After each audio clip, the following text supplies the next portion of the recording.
It is our day to talk about Riverdale schools and actually talk with them here on the morning show as we have Administrator Jeff Campbell in the studio with us, and he's brought along some friends, including Shay Klicko, Micah Thingvold, and Jordan Cradwell. We're going to introduce you to them, new teachers with the Riverdale District this year. Sarah Pleckelman is here as well to talk about the many things that they have going on. And somewhere around the corner here, hiding, is Chris Simonson's going to talk about the One Act Festival, which is coming up as well. Jeff, how you doing this month? Good. Yeah, this is a busy budget month. So their annual meeting and everything coming up. So this is when all the final numbers come in. So that's where I'm spending most of my time right now, and just focusing on that. But yeah, it's flying by. We're ending the fall sports seasons here soon, getting into the One Act kind of in the middle of everything, and then we start up winter sports. So busy time. Yes, it is. You had the pupil count third week in September. We did. How did it look for Riverdale? Pretty good. We were down, which was expected. We were going to be down a little bit in our numbers this year with the large senior class kind of going out and a 4K class coming in. But our 4K classes have been pretty steady around the 40s to 45, which has been pretty solid right now for our area and what we have. Open enrollment wise, we were up 5 kids in there, so we kind of took that gap that we had between open enrolled out and open enrolled in, and we've closed that gap, which is a big goal. So we're still kind of minus, I think, about 15 in there, but we went from 21 down to 15. So we're closing that gap, and hopefully can get over that where we have more kids coming in than out, and we're doing a good job with that. Making progress, it sounds like. Definitely. It takes a little bit of time, but making progress in the way our staff puts themselves out there and the number of things that you'll hear even from our new staff today. We're very fortunate with some of our new staff that we have this year. We'll have them on these 3 today, and then you'll meet our 3 other teachers in November, and that's I always talk about the staff, and that's what brings the people in and wanting to be in Riverdale. And you'll see how much all of them do behind the scenes, not just teaching in their classrooms, but the relationships they're building with kids. Indeed. School board recognition was last week, right? We did. We got a great group. I just every meeting, I say that not because they're my bosses, but that helps. But no, they are a great group of people that we can have discussions, and it's like discussions stay there, and they have the best interest of the kids in mind, and it's like we can have those back and forth, and that's always what I felt with our school board. We can come to a consensus. That's what's best for the kids, and people aren't afraid to speak up and say, I think this would be a better route. And then, we work together to find the best solution.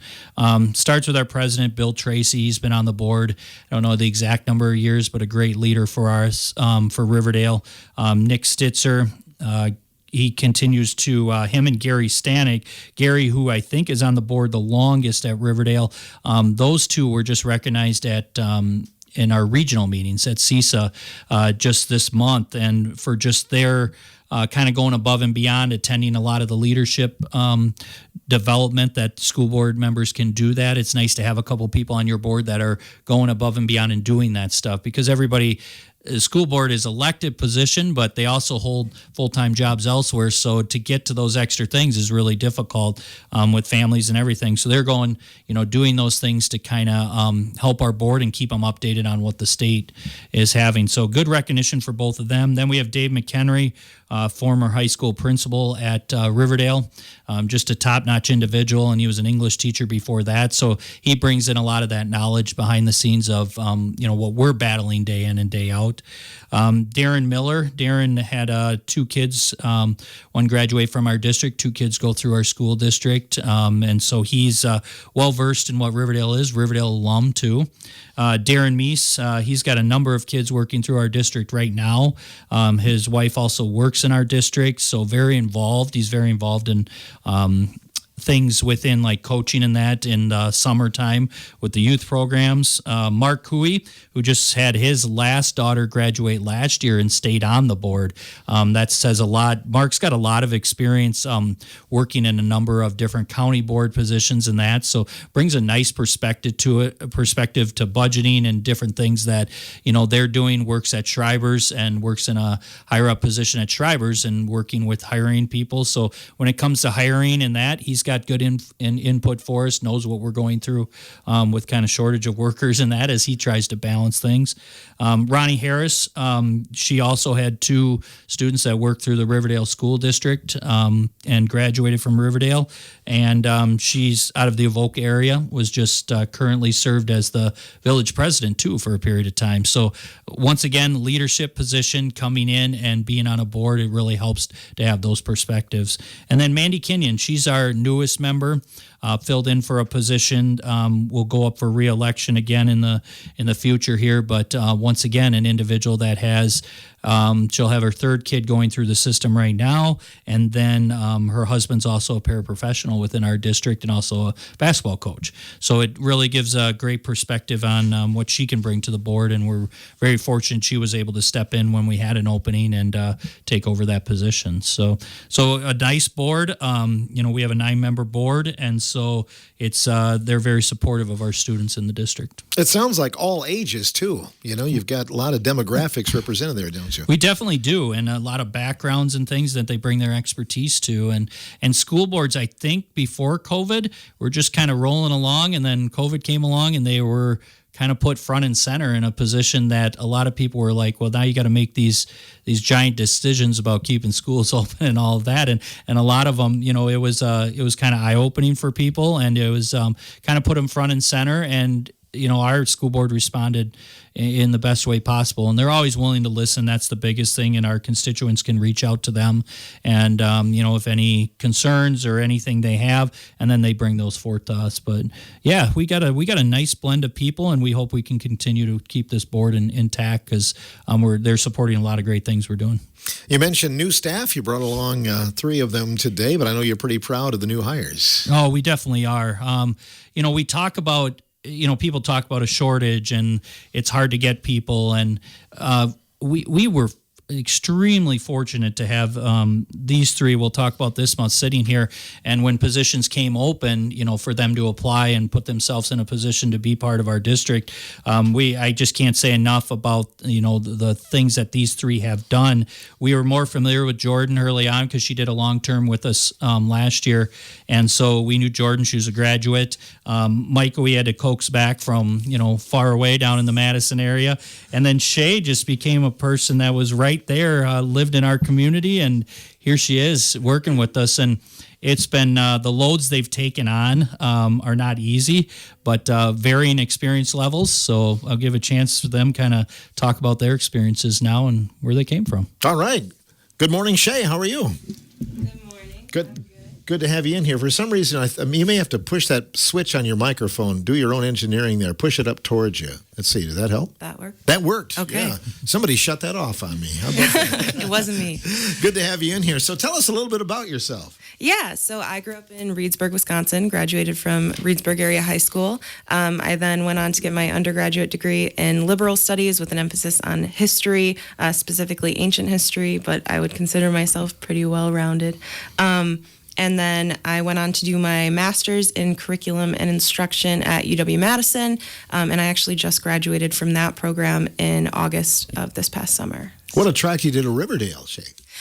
So I ended up, my boyfriend actually works in the Richland Center area, and we were looking for houses, and one came up in Muscadet, and we went and looked at it, and it was, everything we were looking for, so we put an offer in on it right away. And I looked across the street, and I was like, oh, there's a little school district over there. That is so, cute, and it's right next door. I go, I wonder if I'll work there someday. And then I ended up actually getting to know some community members and found out that there was a job opening, and I was quick to apply.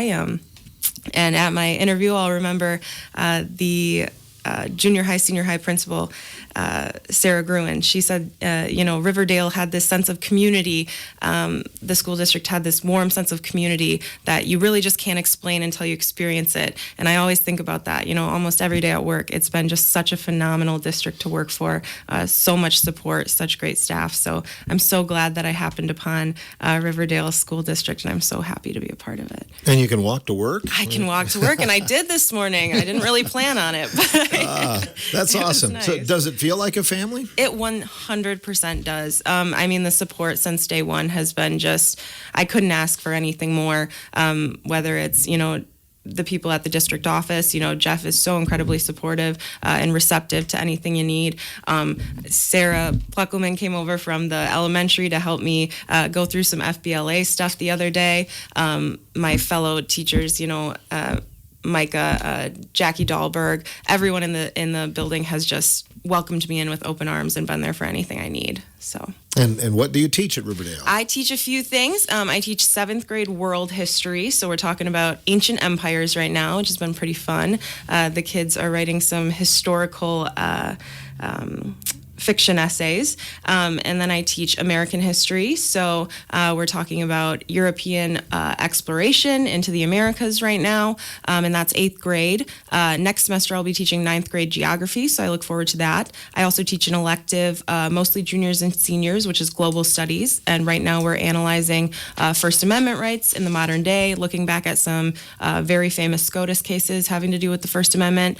And then I've got AP psychology, which has just been so fun to teach. I've got a mix of students in there. I've got some juniors and seniors. And right now we're learning about sensation and kind of how that affects the brain and the decision-making process. And we're having a lot of fun learning about these things.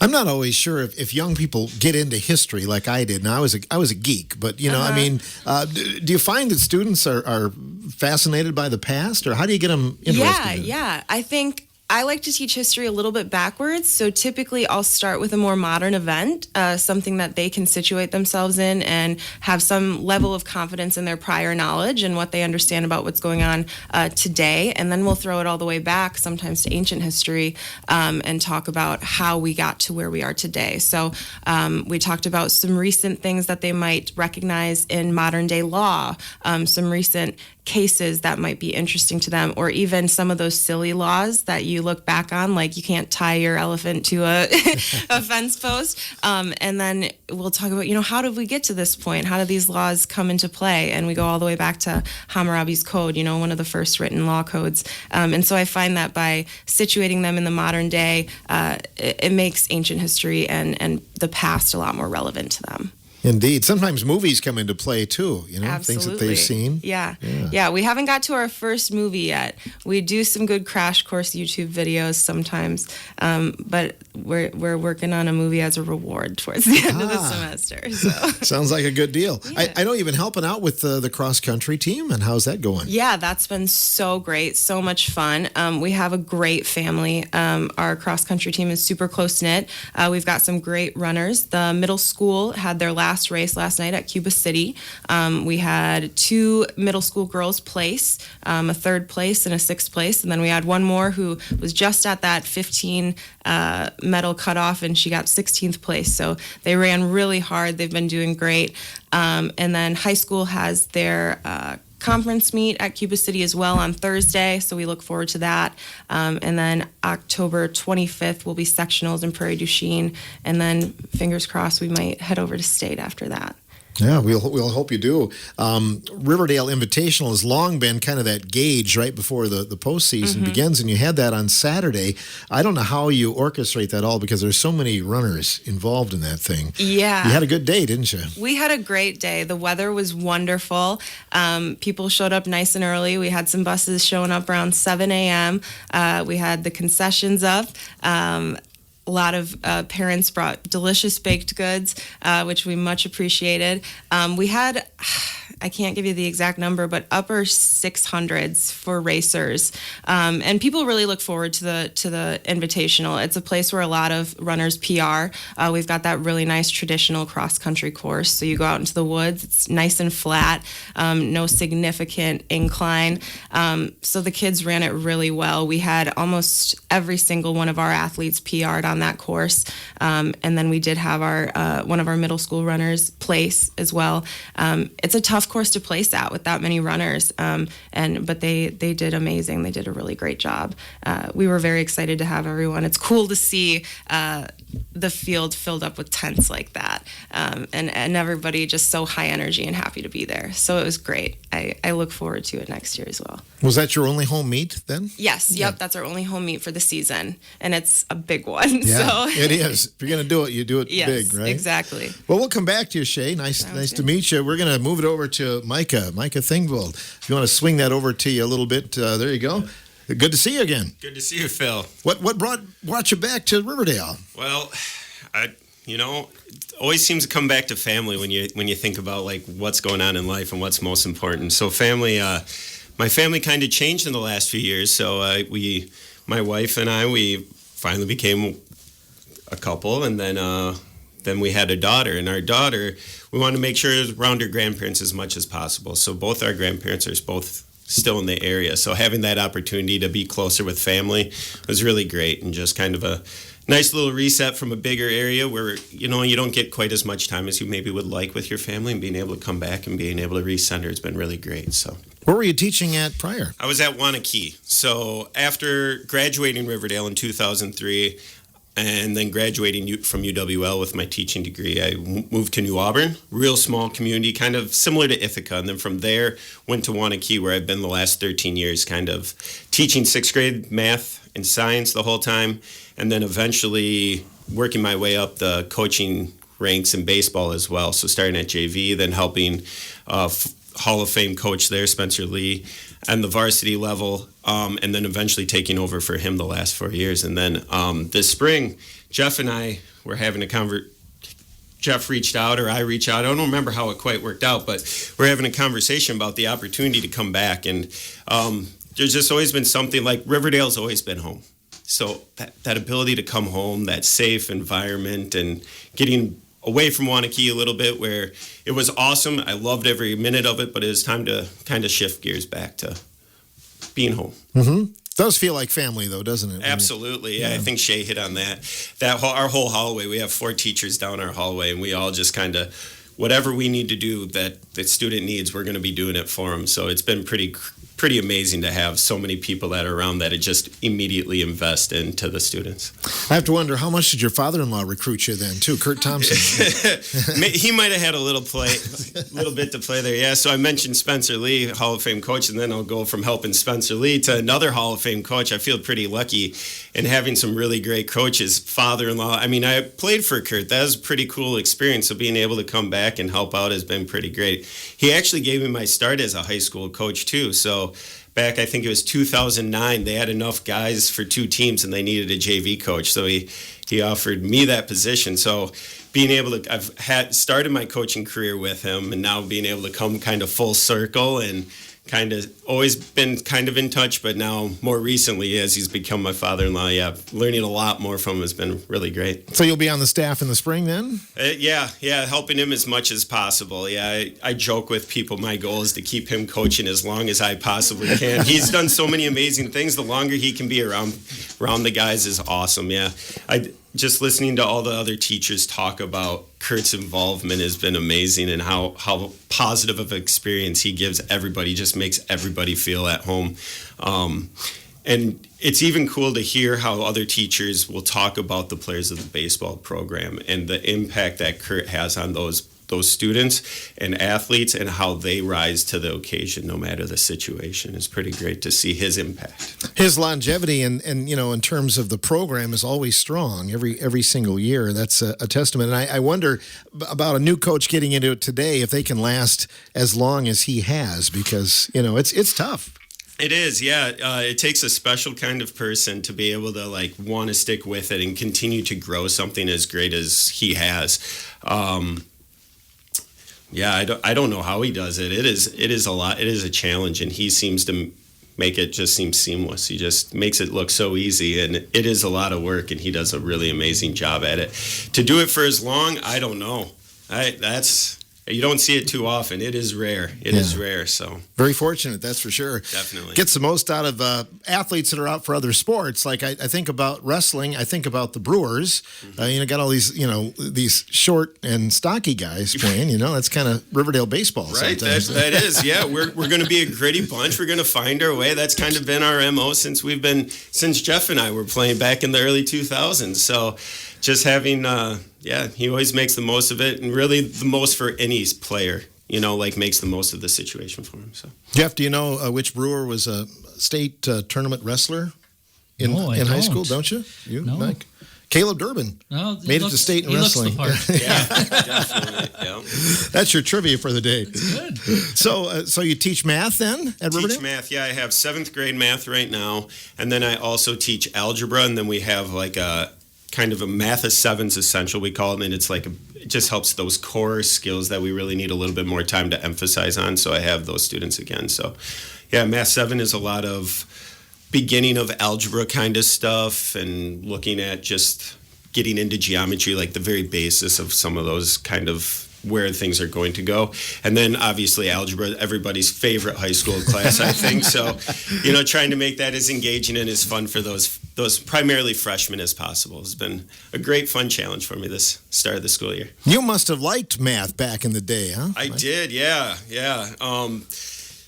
I've had some pretty good experiences. I had some great teachers back here at Riverdale, too, that I really connected with, too. So, Mrs. Zander, Miss Carmody, to name a few, really gave me a great base for my math. And, I always enjoyed it. So trying to bring that joy into my students is kind of what I always hope to do. Yeah, you try to make it fun, right?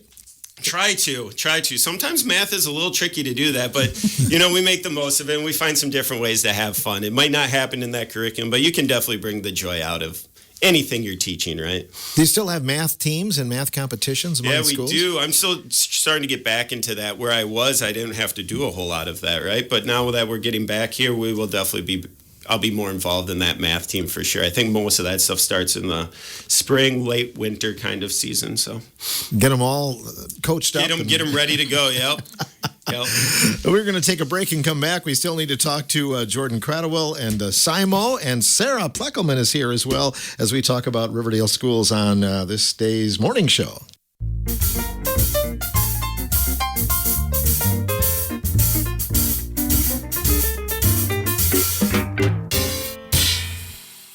Jeff Campbell and friends in the studio with us from Riverdale today on WRCO Radio, talking about Riverdale schools and another of the new teachers this fall. We welcome Jordan Cradwell. Good morning. Hi, good morning. Thank you for having me. Good to have you back in there. Can you talk about your past teaching experience? Absolutely. So after graduating high school, I went to UW-Platteville and got my degree in elementary ed K through 9.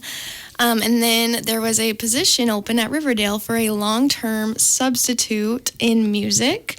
So I actually started my first year teaching music, even though I had very little experience. I played in band and choir for 8 years, but I used what I knew and I trucked right along and taught kindergarten through 5th grade music for a couple months. And then I got lucky enough to go to 4th grade, teaching all subjects, and that was nice to have a little change in my day. But yeah, I actually have a lot of familiar faces in my current position. I see a lot of the same students that I had in 4th grade and in music. And then walking through the hallway, I see a little kid in 1st grade and, hi, Miss Cradwell. Oh, hi. You remember me from music from last year. So that's nice being able to see a lot of familiar faces. That's awesome. What year did you graduate from Riverdale? 2020. Okay. COVID year. Oh, a COVID year. Yes. So it's hard to believe that, 5 years have passed. I know. So, did you always want to be into education? Absolutely. I remember playing with my older sister in our basement, and we had a little desk that was, I don't know, however old. I don't know where my mom and dad got it, but we set up a school, and I was the teacher, and I would make Jamie or my dad or my mom sit, and I was the teacher, and I don't know what I taught, but I made them suffer through it, and I love to teach, and I knew from a young age that I wanted to be a teacher. Yeah, that is awesome. My daughters did that too. I was in their class many times. And you're back working with some of the people that taught you. What is that I know. like? It's very weird, I'll have to say, going from calling them Mrs. Puckelman to now being able to say, hey, Sarah, it's different. I'm not used to that quite yet, but it's nice having relationships with all of the staff already and having the experience from last year. I knew a lot of the staff already as well, so coming back in this year, it's nice to being able to have that level of communication and relationships with them. Teaching fifth grade, then you teach all subjects? Fifth grade, I teach math, reading, and technology. Okay. Yeah. What does technology involve? So each student has their own Chromebook, and so we focus on learning typing on home row. We have typing.com, and they go on and spend about 15 minutes of it every day that they have technology, focusing on keeping their fingers on the H and the J and making sure they know how to type. And then I try to make technology fun, so I introduce new websites and different things to have them be successful in the future. I know that they need to use Google Drive, Google Docs, Google Slides in high school, so we introduced that now. This month we made get to know you slideshows, so they did a little quiz, and they each got to make their own and then introduce it to the class, and the class played their quizzes. So it was nice that we did technology to get to know each other, so it was very fun. Very rewarding to be back in the district that you grew up in, then, I'm sure. Very rewarding. It's nice to being able to call Riverdale home, and hopefully it never changes. I hope to stay here. Walking through the hallways that I was once a student in, and sitting in the class. I'm actually teaching in one of the classrooms, or in the classroom that I was once a student in. So it's a full circle moment, and it's weird being able to think I remember having this class in this room, and this class in this room, and then walking by and knowing that I'm a role model now. It's cool. It's a very cool experience. And you had this guy, Mr. Simonson, too, right? Yes, I had him for band and drama. And did you hear yourself when you were teaching music last year? Did you have Simon in your head there? I actually did, and I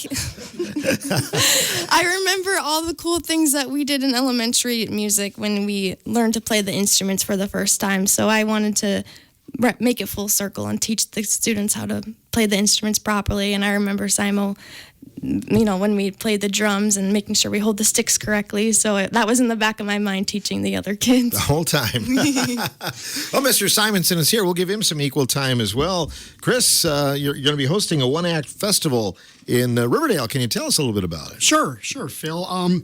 We are hosting the District 10 One-Act Festival on Friday, the 24th. There will be two schools there. Norwalk, Ontario, Wilton, or Brookwood will be there performing their show at 11 o'clock that morning. And we will do ours at noon in the Little Theater at Riverdale. This is an adjudicated event. We have 3 judges that will be there. They give critiques, feedback to the schools that are there, and you receive either an advance or a stop to go on to the next level.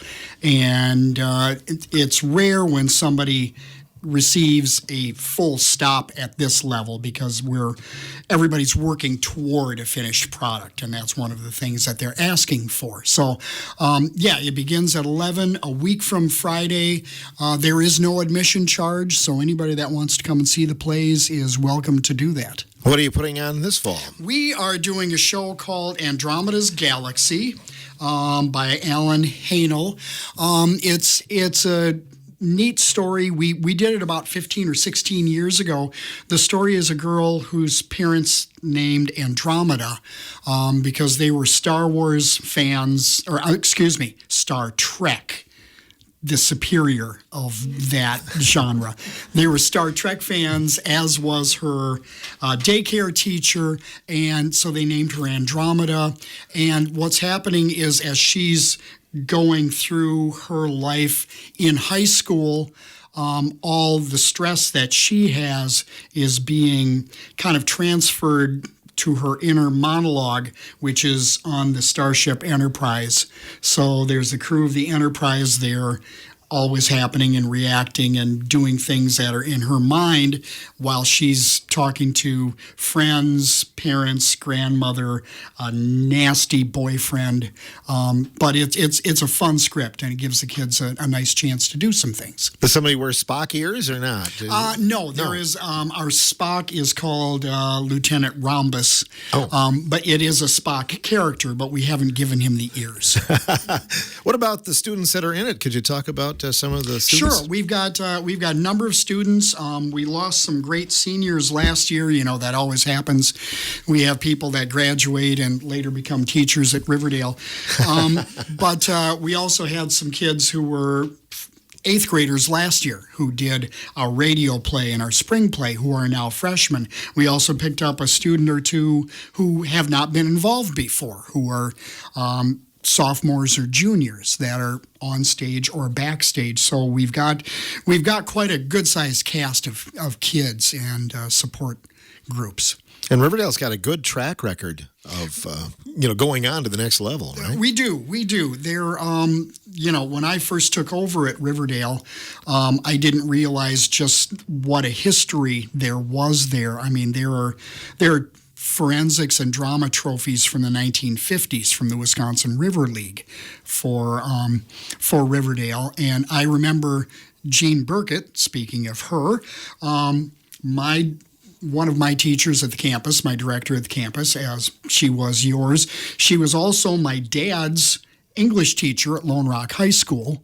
All those years ago, I sat in her class the first day and she said, "Wait, are you Harlan's boy?" "Yes." "How do you know?" "Well, I had him in high school." "What?" So, but I remember her telling a story once. She said she was judging something at Riverdale, and there were hay bales up on the stage, set on a farm or something like that. A bale tipped over.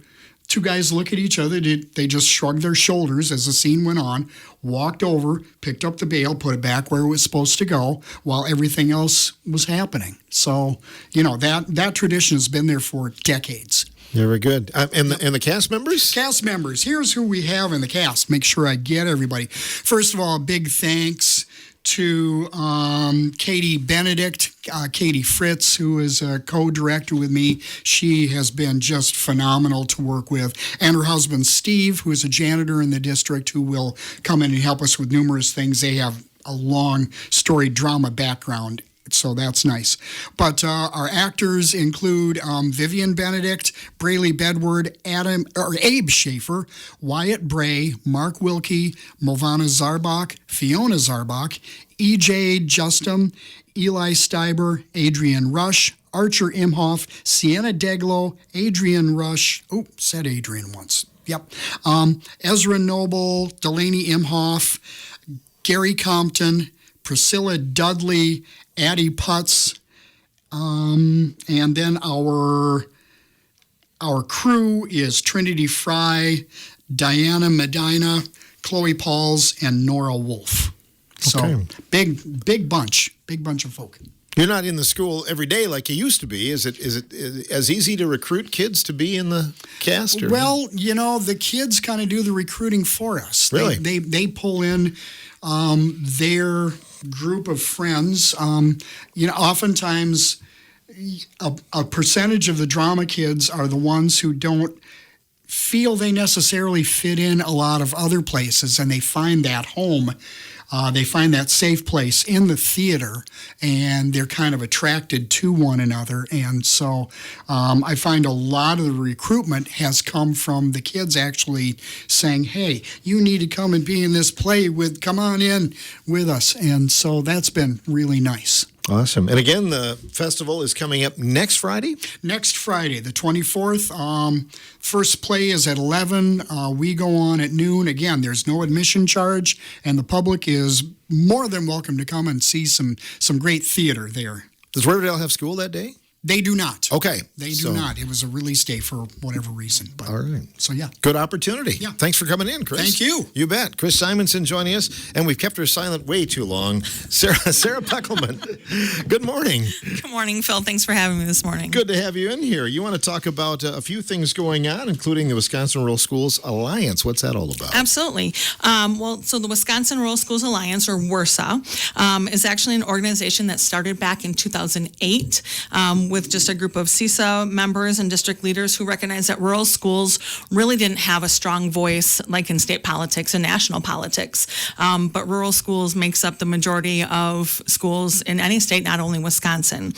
So by 2011, 2012, they were recruiting members from other school districts. Now they have over 180 public schools out of the 310 rural districts in the state, colleges, universities, CISAs, and even individual and business members that are just there to support rural schools. So they have their big state convention coming up at the end of the month. And we fortunately have representatives from our district putting on 2 of the workshops there. One is our instructional coaches. We have Kelly Schaefer, who's our coordinator of technology and instruction.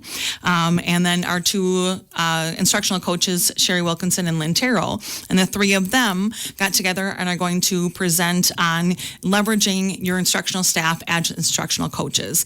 We know, as Jeff has mentioned before, that we have teacher shortage, staff shortage, that it's hard to get good quality people into rural school districts. And so we had some great teachers, great staff members that were able to use part of their schedule to be instructional coaches, to get into the classroom, to support teachers with curriculum, with instruction, with classroom management, with assessments, and then how to collect the assessment data to then, further improve that high quality instruction. So our coaches do amazing things in our district, and we want to share that and kind of provide a model for other rural districts that are kind of struggling in those areas to see how they can leverage their staff to provide some of those same opportunities. How are things going in your building this year? Oh, awesome. We did have preliminary information from report cards coming out. And so those, we saw some improvements there that we're quite proud of and happy with.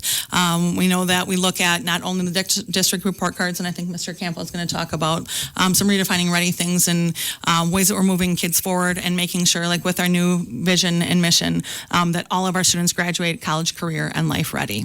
Okay. Riverdale Academic Coaches presentation. Did you want to talk about that? Yes, that was one that I talked about. You that talked Kelly about and Lynn that. and Sherry are going to be doing that one. And then I will actually have an opportunity to present with Dr. Tim Buttles from UW Platteville and one of their instructors there, Austin Rickles, on a partnership that we started a few years ago with UW Platteville, offering the Introduction to Education course. And I think actually Jordan took that one as part of, or taught by Platteville. But we're able to get it focused more at the high school level and provide something for juniors and seniors interested in education to get that first foundational education class done in high school, and then it kind of saves them time and money then as they transition to college afterwards. Yeah, Riverdale must be doing something right. All these people want to come back and well, teach, you certainly right? hope so, yeah. That's awesome. We had her in here last spring, but Judy Makovic. Yes, so Judy, amazing. She is in her 66th, 67th year with the district, and that's professionally. She actually is a Riverdale grad. She graduated in 1959 and then went right from graduation to working as a secretary in the district, has held a couple different positions. After her children were born, she actually left her employment with the district to help her husband on the farm to raise her kids, but was quickly called back into service as a school board member. She was kind of appointed to fill a vacancy and then ended up staying on the board for 11 more years. After her time on the school board, her kids were grown, so then she got hired back in the district, has worked for numerous district administrators, and has a long, illustrious career and has really become one of the most recognizable faces in our district. Nice to recognize her and mention her. Yes, so she will be recognized at that WRSA conference as the 2025 Rural Support Person of the Year. Great. Do you miss speaking Spanish every day, or do you still get a chance to hone your Un skills poco. there? I actually did have a parent this morning ask me, she goes, actually, I got a Spanish question for you. Fabulous. But we do have a couple of Spanish-speaking families in the district that I do get to speak to parents or email them parents in Spanish. So it's nice to maintain that connection as well. Great skill to have, isn't it? See. Absolutely. Jeff, boy, you've got some good people around you. Yeah, we sure do. Talk about that almost monthly about the people that make up the district, and they're the ones that do the heavy lifting in the district. And we're really, really fortunate to each day have these kids interacting with our children, and our families really feel that. We wanted to mention some other results. I think you had some programming results. Yeah, so we have our AP every year, our advanced placement. We're pretty proud of it as a small district. It's kind of part of our vision, and that is that we want to prepare students no matter the realm they go in. We talked about our ag program earlier. A lot of kids going in that area. Doesn't always take a 4-year. They go to a tech school or some for a lot of that programming. And then we also have our college-bound students that are on the 4-year path. So we have kids all over the place. And our advanced placement, we offer up to 9 different advanced placement courses, depending on the year, if there's an interest in it. So that has been, I think, a driving point. It's just not as much for the kids to take it just for the credit at the test. It's the experience they have when they take the class, and it prepares them and gets them college ready for later on, and you can get some credits out of it with taking the test at the very end. So for a small school like that, to be able to offer that many, that means our staff is really put in a lot of time. It's kind of like somebody like Shay this year came in, not necessarily certified to go right into that. She's working towards that AP psych, but has taken it on, and it's an added burden to them. When I say burden, it's a lot of extra work, because you're expecting, it's almost a college level course, and then you're expecting the kids to produce that college level work. And so it takes a lot of time to do it. And usually our classes are around maybe up to 10 kids within an AP course. This year, we also opened up U.S. history to our sophomores. So we have 9 sophomores taking U.S. history, AP U.S. history with Mr. Thompson. So we're trying to get those kids earlier in those courses. It opens up their schedule later on, so they're able to take more of these courses later on. So they're not necessarily taking 4 or 5 a year and kind of overburdening themselves, in their last year of school. So we've done a great job. We had 65% of our kids that took courses last year earned credit, and that's a great number. If you can get above that 60%, the state kind of recognizes right around that 60% as doing an exceptional job in advanced placement. Didn't you have a student a couple of years ago that had like 60 some credits? We have, crazy? yeah. We've had a couple different students that have gone into the 50s and 60s credit-wise before they leave Riverdale, and it's the ability to kind of just get the kids ready for whatever their path wants to be, and more of an individual approach in our schools. So our program's doing a great job doing that and preparing our kids for the next level. And everything else going well? Anything else you wanted to talk about today? Yes. No, I think I'm pretty good. We'll get into the redefining writing report card and that another time, and have some of our specialists that work with that in here in the next couple months. But some good, we're finding some good data as we're able to continue to build on that report card every year. Great. Good to meet all of you. Shay, you had the opportunity to be in bigger communities and things like that. Here in the Riverdale, it's a little bit different situation. And I'm guessing students aren't necessarily going to fall through the cracks as much as maybe they were in a bigger district, right? Yeah, so I student taught in the Madison area, and I was in a great school, and I also attended Reedsburg, which was a pretty big school. And there is that struggle, a lot of the times kids who are lower achieving or have more defined academic struggles or areas of improvement, and then that gap between those students and the high achieving students tends to open up, and some kids can slip through the cracks. But I've noticed at Riverdale that everyone is met. Everyone's needs are met at every level. There's such a good ratio, first of all, at a smaller school, educator to student, and there's just such attention to detail from every educator that I've worked with. So constantly paying attention to the students' needs, not only academically, but socially and emotionally. There's a lot of emphasis on social emotional learning in the district, and the kids are truly loved and cared for. I see that in the elementary school, in the junior and senior high school, and within all of the educators. Everyone's there because they truly love what they do, and they really care about the students and want to see them succeed. So. And you can get involved in a lot of things. Jordan, you were involved in a lot of extracurriculars at Riverdale, weren't you? Yes, I was. I was in band, choir, drama club, student council. I can't name them all off the top of my head, but I was in a lot. So almost every day after school, I either had practice or I had a meeting, and I think it made my career a lot better. I couldn't imagine going home after school and just sitting on the couch. I like to be involved, and I met a lot of new people that I wouldn't have probably ever talked to if I hadn't been in those clubs or organizations. So, Do you have plans to coach or advise any of those clubs? maybe. I have a baby at home, so I'm kind of busy at home, but maybe in the future I definitely would like to coach probably a club. I'm not really a sporty girl, if you know me, but yeah, maybe if the opportunity comes up, yeah. Yeah, that's awesome. And Micah, you're gearing up. Do you coach anything during the rest of the year or not? No, not during it'll just be spring right now.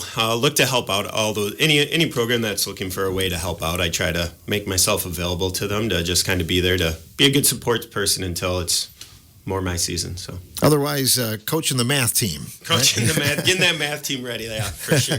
Yeah. Sounds good. Well, thanks to all of you for coming in today. Good to see. Here's to a good school year. It's off to a good start, it sounds like, Jeff. Yeah, definitely off to a great start, and we look forward to the next couple months. We'll bring you some new information about what's going on at Riverdale. We'll see you in November. You bet, we'll do. Jeff Campbell joining us, along with Shay Klicko and Micah Thingvold, Jordan Cradwell, and Chris Simonson, and Sarah Pleckelman from Riverdale Schools on The Morning Show.